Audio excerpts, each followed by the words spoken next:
My name is Jess Myers, and I'm an assistant professor at the Rhode Island School of Design in Providence, Rhode Island. And I'm here with Lev.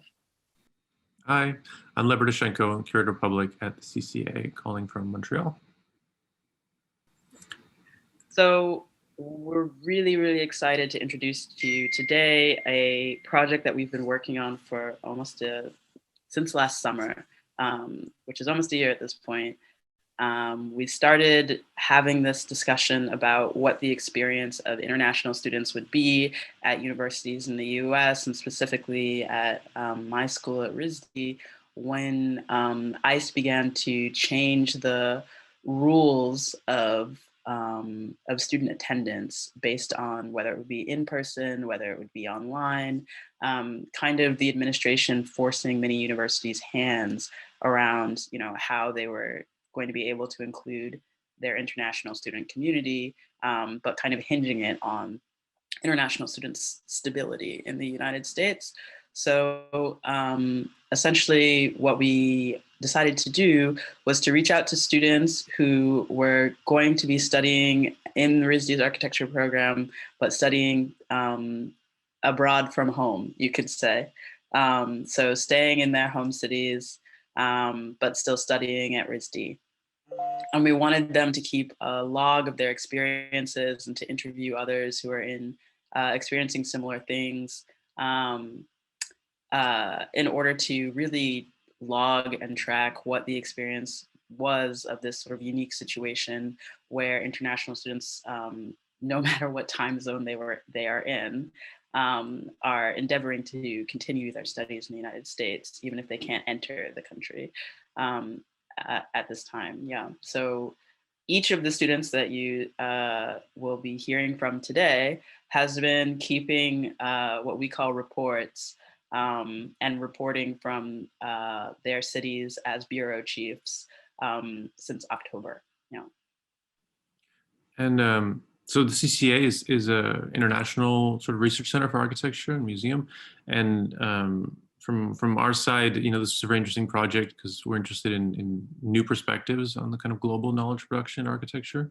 And also, we don't often hear from students directly. And I thought that this was a great kind of test, a kind of experiment, and a new kind of platform that could provide, an opportunity for people to kind of speak and be heard and ask questions that we don't often get to hear. And I'm very happy it all worked out, and I'm curious, what we'll hear about today in terms of the reflections you had, the experience of doing these reports, sort of how it changed your perspective on being international architecture students in confinement. So what we're about to show you today, the link in the chat is a part of a series of online exhibitions and lectures that RISD's architecture program has been hosting all year. So this is our spring exhibition, and I think without further ado, let's show you a little bit the website, and then we'll jump into some conversation. So, hello. Please turn on your speakers. Click to hear me.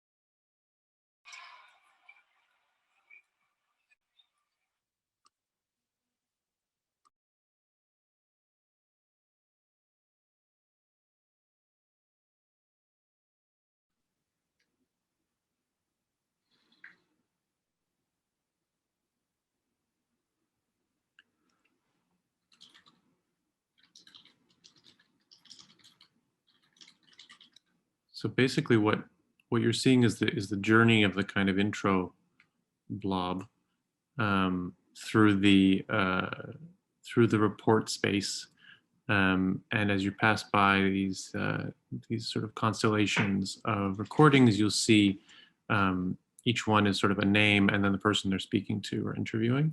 So each bureau chief, as they were called in the project, has a kind of cluster. And then there's also connections between the clusters. you'll see that kind of can take you to another set of reports from someone in another part of the world. When you are finished with the intro or you skip it, it'll take you into the space where all of the bureau chiefs are represented by their own little asteroid. And just to talk a little bit about the aesthetics of this piece, really what it brings to mind for me was, I'm not sure if everyone came across this, but during the sort of the middle of the quarantining, This American Life released a report about what it is like to really quarantine seriously on your own. And instead of comparing it to a bubble or comparing it to prison, they compared it to being an astronaut, sort of alone in space, and your only contact are all of these interfaces that you have. So I thought that was, I thought that was particularly an apt way of describing it. And the aesthetics that you see are really sort of representing how, all of these students are kind of become their own little bodies in space, connecting to us through these screen interfaces. So you can click on one of these and it will take you to their reports. Hello, my name is Anastasia, and I am a sophomore student at RISD, and I'm currently studying abroad from Moscow, Russia.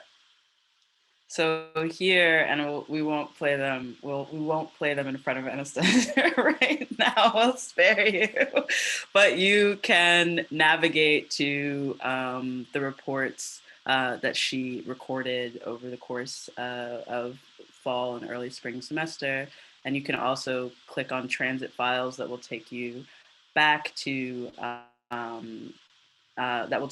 different bureau chief. You can also just go right back to the home page. I do apologize for using the wrong browser. But yeah, it'll take you back to the rest of the bureau chiefs, or you can go back and listen to the intro if you'd like.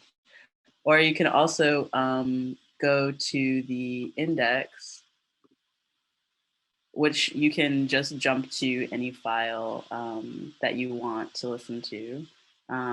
So yeah, I'm really excited to have everyone explore these reports that our bureau chiefs have wonderfully recorded since October.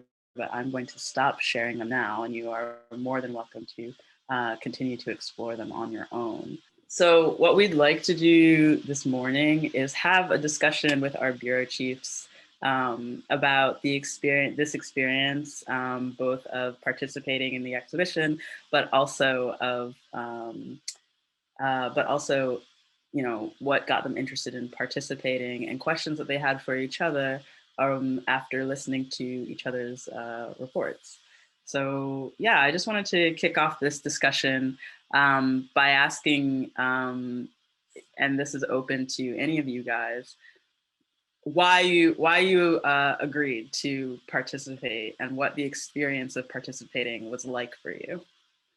For me, I kind of realized that this whole experience was weird when last March, when I came back to Moscow, I got an email from RISD Library saying that if we have photos or any other documentation of us moving out in March, it would be good to send it to them because it's kind of like a historical moment. So after that, I realized that this whole experience is really unprecedented. And I thought when this opportunity came up, I thought that it would be good to share this because it's really a unique experience. And I wanted to kind of share my side of it because I know there's a lot of students like me, and I thought it would be like a nice connection. And also, I think a big part was that we all kind of felt isolated, and this was also a way to break this isolation. Did it do that?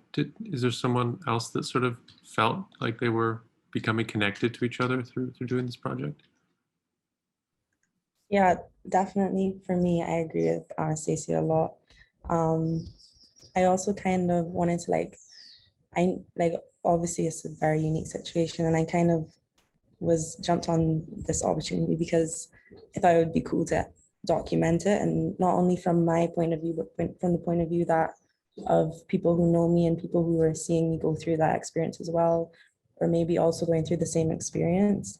Um, and before I joined this group, I guess, I didn't really know many people who were studying remotely, architecture remotely. So it did feel like a little community, and like listening to all the recordings, it was really nice to like not be the only one. Even jumping off of that, I also found myself really resonating with a lot of things people were saying during the recordings, and also realizing that there were probably things I had probably internalized and didn't even know I probably felt or related with until like hearing other people say or express them. And the reason why I chose to join this was because before actually seeing that, and especially also considering all of what was going on last year with international students, not knowing whether we were going to be able to come back, blah, blah, blah, blah, blah, and blah. I realized no one had actually asked how the experience was like for students studying from outside the US and so on. So I thought it'd be very interesting to not only participate and hear from others, but to also contribute. Yes. I haven't really sat down and thought about like what it would mean to study remotely. Like architecture is a very hands-on subject, and just starting my master's degree like remotely was super weird. And just hearing about the others' experience and knowing I'm not, the only person out there doing everything, and hearing about like their experiences was super nice, and I wanted to share my experience as well. I'm curious if anyone felt like they understood something differently about studying architecture specifically through this, because you couldn't do many things that maybe you normally did, like hanging out in studio or passing around a model or other kind of physical things. Did it make you reflect on like the actual material that you were studying, or how you would normally work and now you couldn't? For me, I feel like as an architecture student, I was planning to do like a lot of research and like read a lot of books and study a lot of software. But it turns out that I lacked that motivation when compared to when I was studying in the studio. So I feel like sometimes my time just get wasted a bit because kind of lack the atmosphere in the studio. And you can also have a lot of inspiration when you're walking around in the studio to see what your peers are doing, and like what are they thinking, and like what their projects are. Yeah, I think that's really interesting. Did other people agree, or also did you like find yourself, I don't know, walking around the street looking for inspiration you might have normally seen in the studio, or like try to get it elsewhere? Working remotely, I think we all had to kind of get in tune with technology, and I had just finished I was in my second semester of my first year of architecture, so it was very, very hands-on. All our models were, we were building them by hand. We were not really building models on Rhino or using any other technology. So moving remotely, yeah, there was that motivation to kind of dive into Rhino and learning like how to really like portray your ideas. And in that sense, I think like it was a blessing to work remotely, because I didn't really have that motivation when I was in studio, because I was just so focused on working by hand, doing all my drawings by hand, which is great, and I miss that a lot. But yeah, also it was just really great to be able to sit down and like tell myself this is your time to like learn these things, so that because you don't know when you're gonna get out of this. So yeah. The remote modality that triggers a reflect on architecture discipline for me is that it leaves me more space for organizing my stuff overall and organizing my project as well. Well, when I'm doing in-person study last year, or the year before, my desk in studio has always been a mess. But this remote study modality, it's all online, and we're barely making any models last semester and this one as well. It's all digital, and it's easier to document and archive. Yeah, I feel my project is more, I understand my projects better than I used to be. And also this last year coincides with a lot of things. I took my first course at the Brown University, and it happens to be an online one. So I have the opportunity to compare the two online system of the two schools. Yeah, and I feel like, well, there's always been a meme that RISD is not really a university; it's a design school. Well, but Brown University, it is a university.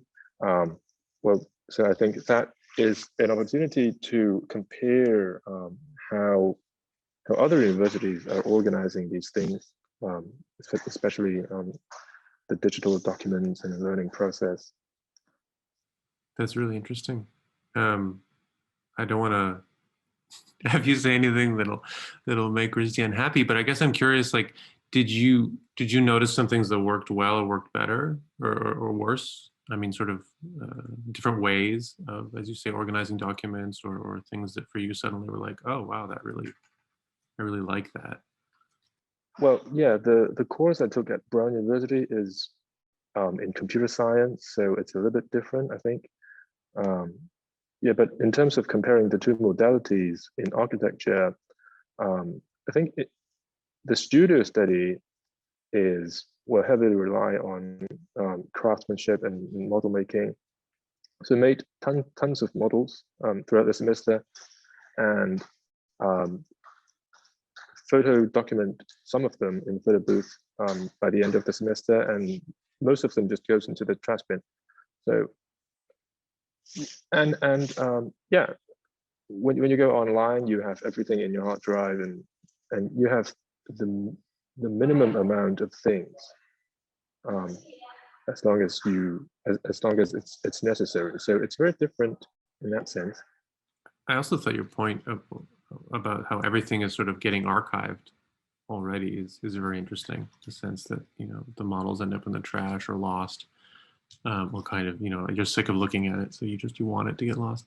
But this way, digitally, like you end up with this archive automatically. Because in a way, what you were all producing now is also an archive, right, of this particular moment, of this particular experience.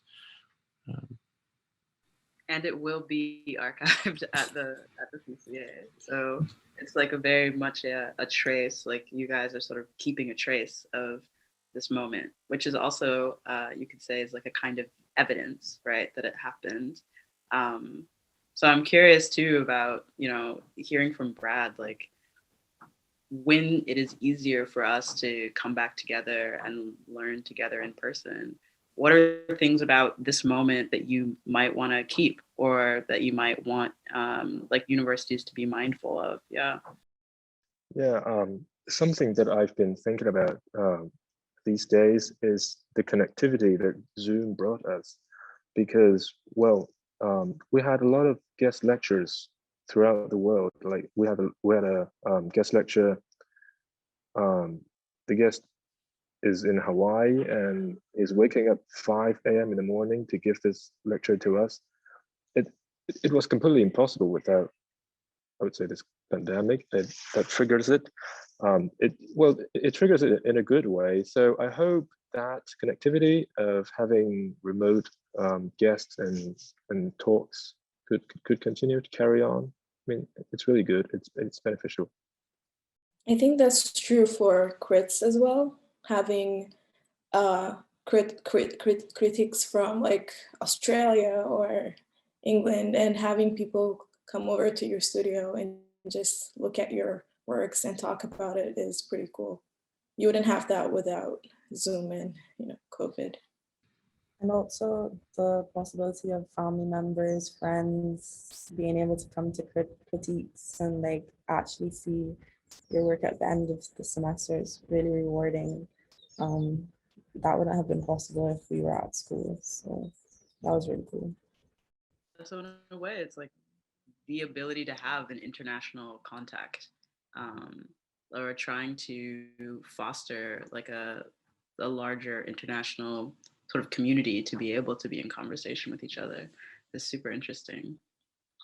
I also wanted to talk about the decision making that all of you had to do to decide to study remotely, because I know from your reports, and anyone who will explore the website will hear in the reports kind of the pros and cons that all of you had to weigh in order to make that decision. So, one that really stood out to me was the fact that you need to be residing in the US for a certain amount of years before you can take an internship, and you guys are required to have an internship in order to graduate, right?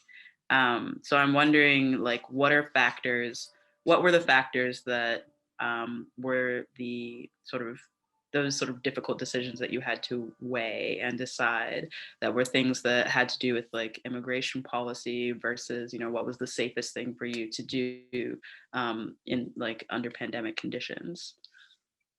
I guess for me at some point it wasn't so much about school as we had to make this decision.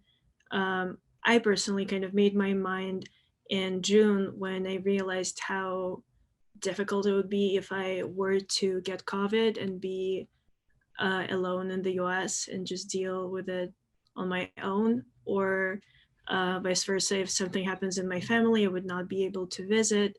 So at some point, it wasn't as much about school as it was about just general health concerns and family. So for me, that was a big factor. For me, it was looking at how long I have been planning out like my years at RISD. I only have 3 years, and spending the first semester in Ethiopia and starting school also, and looking at how long I have before my internship, for example. And if I spent a year in Addis, I would have like only a year before I could get an internship. So it was just planning ahead and thinking about when to schedule everything.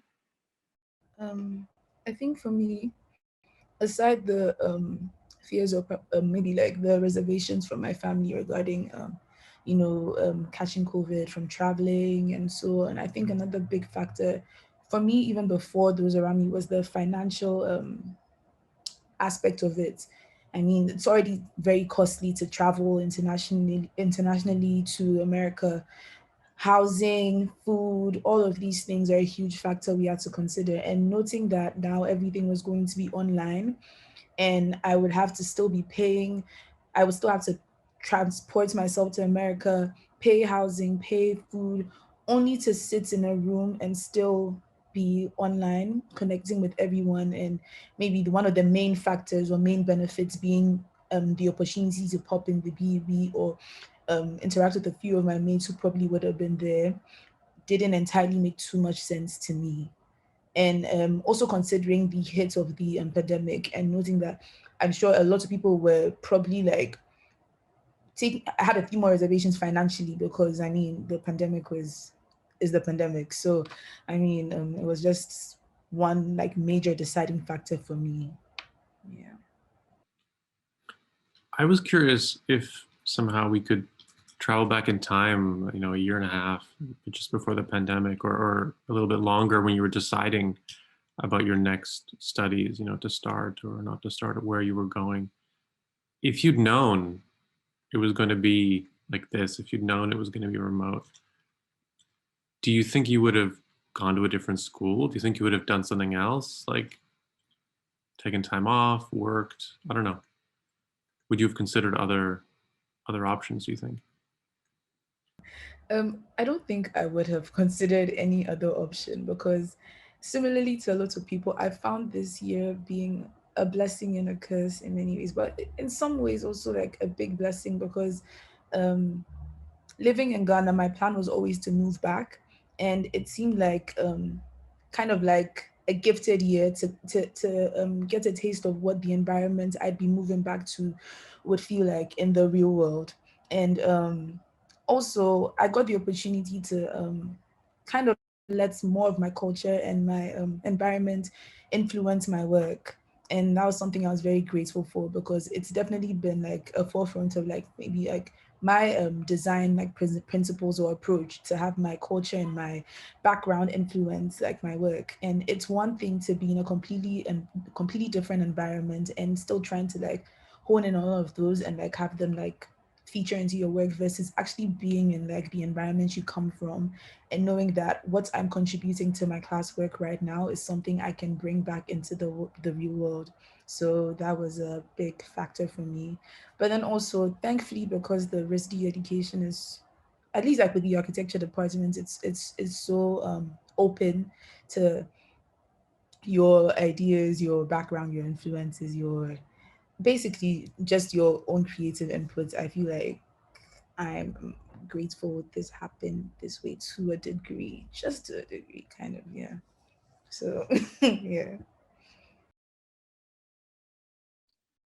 I think I will choose other options because it doesn't mean I'm not plan to like to study at RISD, but when I experience Zoom like education, I feel like it is very similar to the working at studio because I don't have any chance to make like real model, but I have to do so many liners, static liners from CAD thing.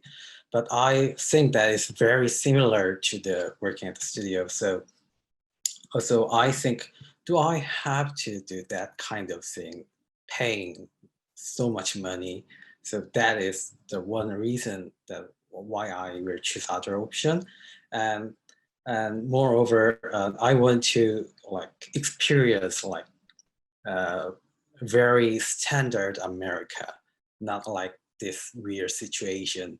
And my brothers worked at California, and he told me that he always feel like very worried about when he was working outside because some COVID era, some as you know, is in some attack news in these days. So he told me, "Oh, are you sure you were like we said you were moved to America? Are you sure?" He always told me when I make a phone call. So when I heard that, so if I know this kind of COVID situation will occur, maybe I will plan like I will work at studio like 5 or 10 years, and then I will plan to study like architecture and RISD.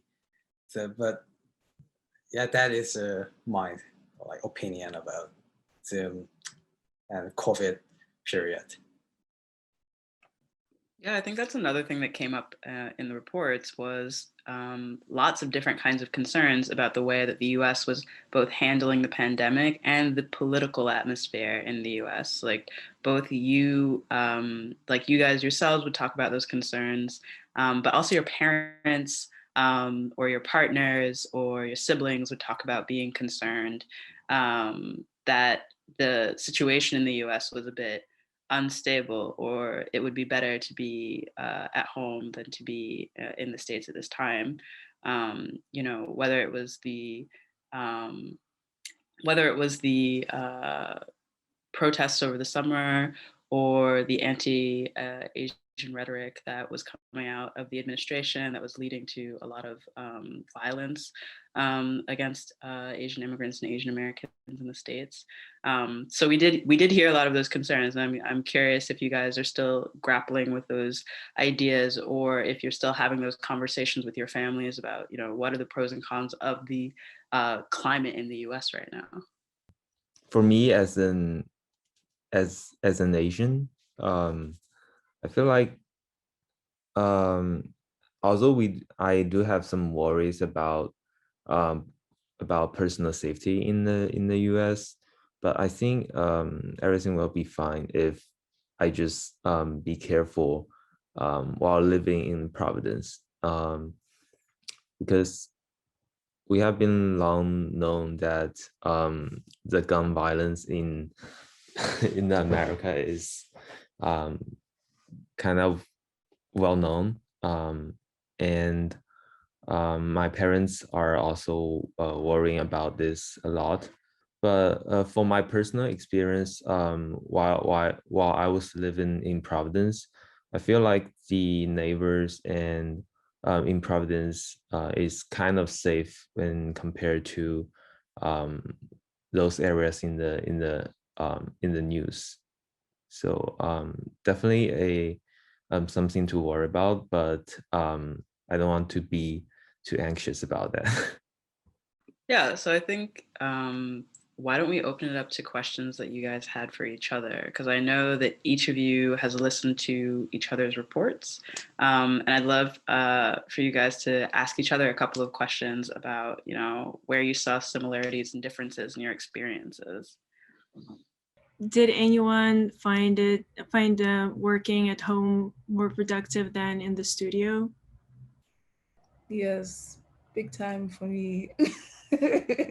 It was way more productive for me because considering I had just finished my first semester of architecture, and that was when I just gotten introduced to this full-time studio culture, all-nighters, blah, blah, blah. At home, I could sleep. I could work with my own time, my own schedule. And I feel like being in the studio all the time, it's great and all to like see your classmates work and so on, but the pressure is also a lot. So getting adjusted to my own kind of like schedule, still being able to check in with some friends or classmates with their work and so on online, and working at my own time was very, very productive for me. Yeah, I agree with Abana. I was more productive. I think there were a lot less distractions because in the studio everybody's around, and like you want to go and look at what everybody's doing, and conversations arise, and then all of a sudden it's 1 a.m. and you have to like figure out what you're doing for your project. And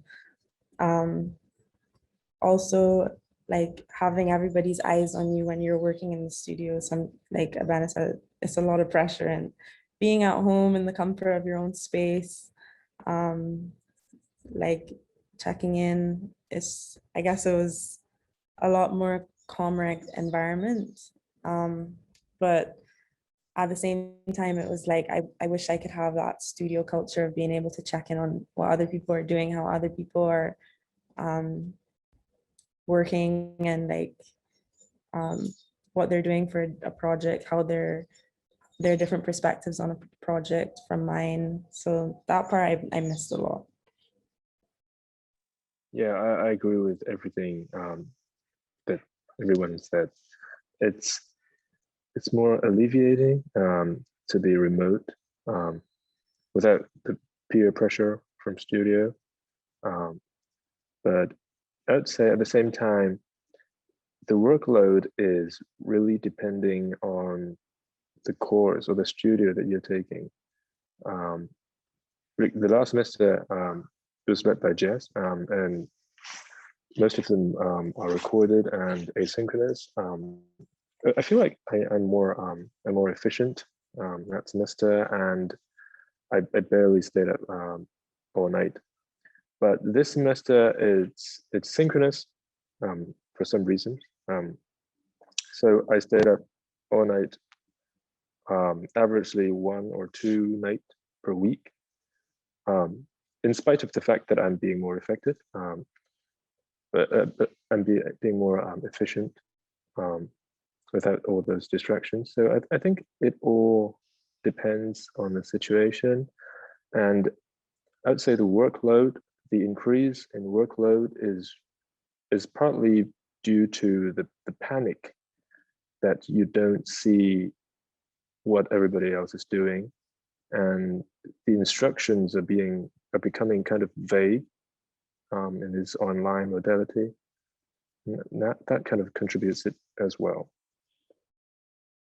Kind of jumping off of what Brad said, I think also a unique situation that is happening now is that sometimes because we don't know what other people are doing, many of us misunderstand the assignment. And before, if you kind of got it wrong, you see what other people are doing and you realize what was the right way to do it. But now, because we don't see what other people are doing, there's like a big reveal whenever everybody's presenting, and many times it's completely different things. Abena, you had a question earlier. Oh, I was going to actually ask Aromia how she also dealt with like the power cuts, because I don't remember if I had said that in my audios, but that was something I had to deal with, and sometimes it would happen so frequently that I felt like it looked like I was probably making excuses, because the power cuts are so frequent, and sometimes you just can't log into Zoom because the internet won't work. So I just wanted to ask how she dealt with that also, and yeah, what that reality was like for her, and maybe with her studios and so on. I missed like two studio classes because of power cuts, but I couldn't do anything about it other than tell my professor like about it, and she was like pretty understanding. But yeah, I felt so anxious about it also, and I felt like I was making excuses as well. But like sometimes when the internet cuts out, I'll go to like my dad's office or like my workspace to work from there. But did you feel like your professors understood those contexts, that, you know, it was normal or it was expected to have power cuts where you were? I had to let them know the first day of class. I was like, there might be power cuts. So yeah. Same to the degree. I feel like generally at least with the first semester, and even for everything, everyone was very responsive to like everyone's concerns or like situations. So I never really felt like anyone would, not be responsive or understanding. But I feel like with the frequency of it all, it could just also sometimes seem like you're just like trying to find a way out, even though they probably might not be seeing it that way. Yeah. I have a question for you guys. I wonder who I do remember some of our students are in leave of absence as same as me. I kind of wonder what you guys are doing while you're taking a year leave, except the content you have mentioned in the recording. Because for me personally, I was kind of confused recently. I didn't get any internship or something like that. So basically, I was studying at home and get lost in architecture. So just curious about what you guys are doing now. Maybe I'm the person who on a leave of absence. Recently, I'm working at an architecture studio called like in tech. I'm working at like architecture designer, but when I have a free time, I usually study English. I feel like, as you know, as an Asian, and this is my first time studying America. So this kind of time gap, like free time, is very important to improve my language. I think that this kind of gap time is not time for study architecture, because RISD could teach a lot of architecture in the 3 years. So maybe our like kind of free time will help me get time for improve our languages. I guess I have a question while we're waiting. I'm not sure if it's a question or much more a reflection of my experience, but if anyone wants to speak on it, feel free. But just the like having to explain to friends and family and parents like the work that I'm doing, and that, you know, friends were like, come, let's go out after class, and I'm like, I can't, I have to think about this project and I have to do these drawings. And them being like, you can, like, that's not a big deal, but having, you know, just to explain to them how much goes into projects and how much thought and like consideration, and I don't know, just like expressing to parents and family. And I don't know if anybody else had that experience. Yeah, I can definitely relate. Not even just in terms of like balancing like schoolwork and expectations from like friends and family, but also like the time difference and like having like maybe classes mostly in like the evening and so on, and having like a full day where they probably see you doing work or like so on, but I feel like they can just like tap into your time, meant like a lot of like my time would be like, oh, do this for me, like do this round, oh, like drop this off for me, oh, like come help me with this, being at home with parents, come spend time with me, come do this, and like trying to like explain all of that, and also make time for your work, but make time for the people who are around you every day was something interesting to explore. And well, I guess I'm still navigating that, but yeah, I guess that's life now. So I'm making it work. Two nice questions in the chat. Should we read them out? Can we unmute? Can we unmute attendees? Anne has her hand raised. Yeah, let's do it. This is a wonderful conversation. I came to it a little bit late, but I think it's just great to hear all these perspectives and for you guys to talk to each other. My question was just, how can we as professors be more helpful to you in these circumstances? Because we don't know how to do this either. And are things occurring to you that would be more helpful? I mentioned that the instructions the assignments and prompts are being a little bit vague compared to in person. Well, my studio in this semester particularly is each student is hosting a website to contain their each individual assignments, but that website it's also a part of it's also a piece of work. You can all of us can see each other's website, but what is on that website is kind of optional, and sometimes it's not very well arranged. It is not completely the same as in the studio walking around and see everybody else is doing, but that it kind of serves the same purpose. But yeah, so what I would like to suggest is to have a submission of the assignments and then posting it like regularly by the professors somewhere else, instead of looking into each other's personal spaces. Well, maybe that's just for my particular studio.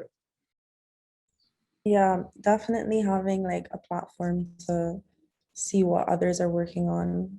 I feel like that's really missing the studio culture, just being able to walk around from different rooms and see work pinned up on the walls or models on desks.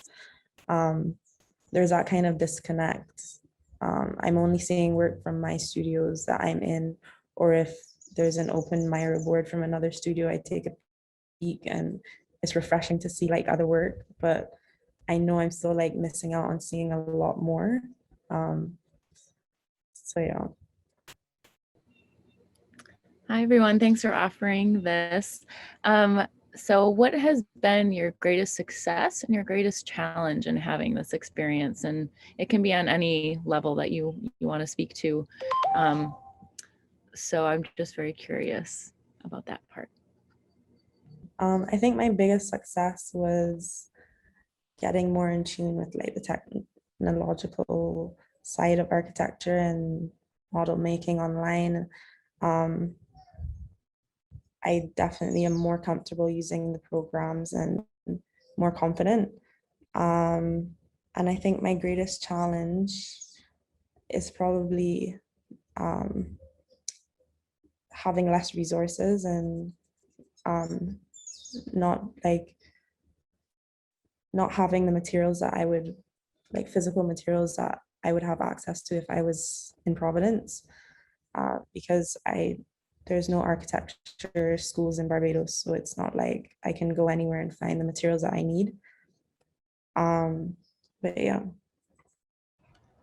I'd say for me, my greatest success has also been the opportunity to learn more things on my own. So regarding like my technical abilities, like taking initiative to challenge myself more to keep up with the rest of my classmates has been my greatest challenge. I'm sorry, my greatest success. And also the chance to, as I said before, just engage more with my environment and have that influence my work has been my greatest success. And my greatest challenge, truthfully, has been with Zoom and zoning out. I have a very low attention. Well, not very low. Let me not discredit myself, but it's not the best attention span. So I constantly have to probably like ask people to repeat things, and then with my internet being shaky, sometimes it's just a stretch. But that would be my greatest challenge so far. Okay, well, we are coming a bit to the end of our time. And I want to just give a huge thank you to the students for sticking with this project for months. You did amazing, and I'm so happy to be able to share the audio that you gathered.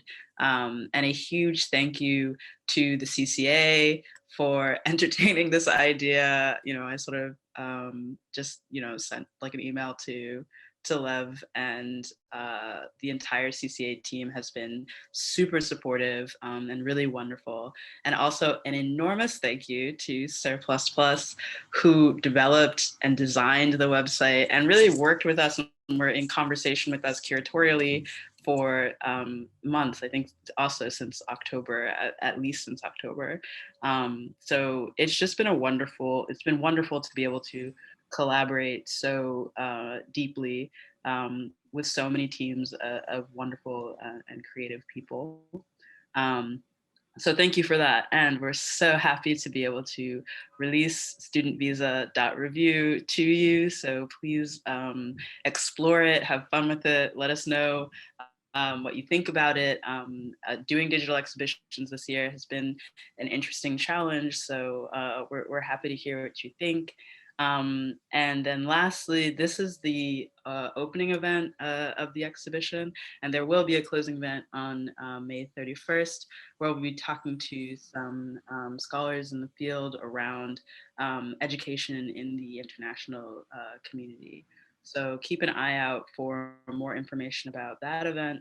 Keep an eye out for the last lecture and lecture series at RISD, which will be between Cameron Rowland and Rizvana Bradley. And yeah, we're just really happy to be able to share this with you. Lev, any parting thoughts? Just to echo that, thank you so much to everyone, to all the bureau chiefs, Sabina, Anastasia, Amber, Romeo, Brad, Mackenzie, Minho, Kevin. Surplus Plus, you've been amazing. Shay, Lucy, and Dan, thank you so much. Especially, I think you didn't get a lot of sleep the last few nights. Really appreciate that. And the graduate assistants, Michael, Sanjana, and Remy, who I think have been this sort of powerful force behind the scenes, massaging a lot of data and transcripts and all kinds of things that made it all possible. But yeah, I mean, personally, my biggest thanks is to Jess for really leading this thing and for, I think, starting a very interesting project that I was very happy to be a part of. So thank you all. Bye for now.